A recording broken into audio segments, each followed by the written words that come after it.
औज़ुबिल्लाहिमिनश्शैतानिर्रजीम बिस्मिल्लाहिर्रहमानिर्रहीम। माह रमज़ान मुबारक की 16वीं शब के आमाल।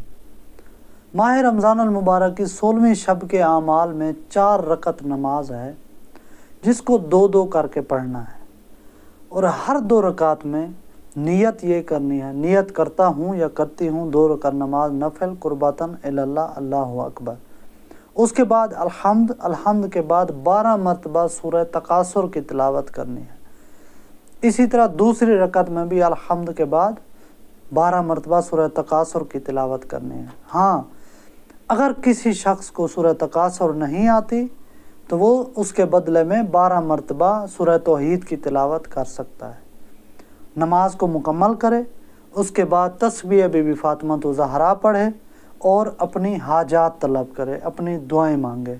इंशाअल्लाह इस अमल के सदक़े में, इस नमाज के सदक़े में खुदावंद मुताल आपकी हर दुआ कबूल करेगा, आपके तमाम गुनाह माफ़ कर देगा और आपको अजर अज़ीम अता करेगा।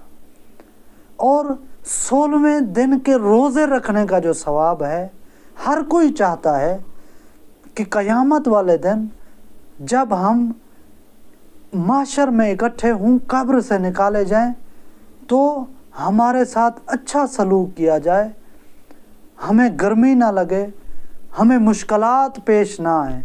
जो शख्स ये चाहता है कि क़यामत की तलखियाँ जो मुश्किलात हैं उनसे बच जाए, वो 16वें दिन का रोज़ा रखे। उसके लिए अज्र ये है कि जो शख्स 16वें दिन का रोज़ा रखेगा, जब वो कब्र से निकलेगा तो खुदा उसको 60 हिल्ले अता करेगा जो उस शख्स को पहनाए जाएंगे, और उस शख्स को जो 16वें दिन का रोज़ा रखेगा नाका पर सवार किया जाएगा और एक बादल को उसके सर पे साया की तरह रखा जाएगा ताकि उस दिन की गर्मी से बच जाए। इतना बड़ा अजर अता करेगा खुदा उस शख्स को जो 16वें दिन का रोज़ा रखेगा।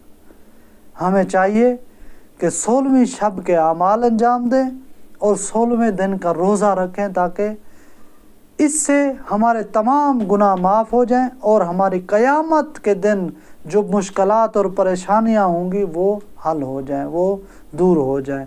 वस्सलामु अलैकुम व रहमतुल्लाह।